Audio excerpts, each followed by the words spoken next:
విశాఖ సాగర తీరం ప్రకృతి అందాలకు నిలయం.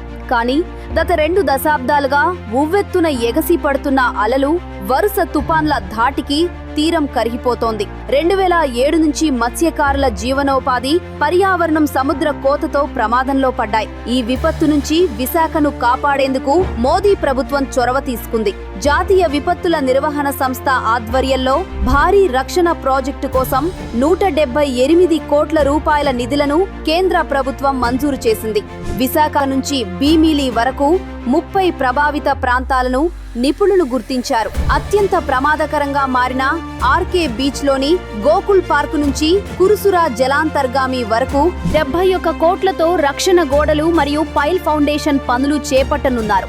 రక్షణ కోసం కేవలం కాంక్రీటు కట్టడాలే కాకుండా 26 తక్కువ తీవ్రత గల ప్రాంతాల్లో సహజ సిద్ధమైన బయో షీల్డ్ గా మడ అడవులను కూడా పెంచబోతున్నారు.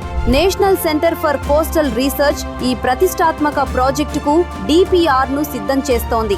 ఓవరాల్ గా మోదీ ప్రభుత్వ సంకల్పం, శాస్త్రవేత్తల నైపుణ్యం వెరసి విశాఖ తీరానికి ఇక శాశ్వత భరోసా లభించబోతోంది.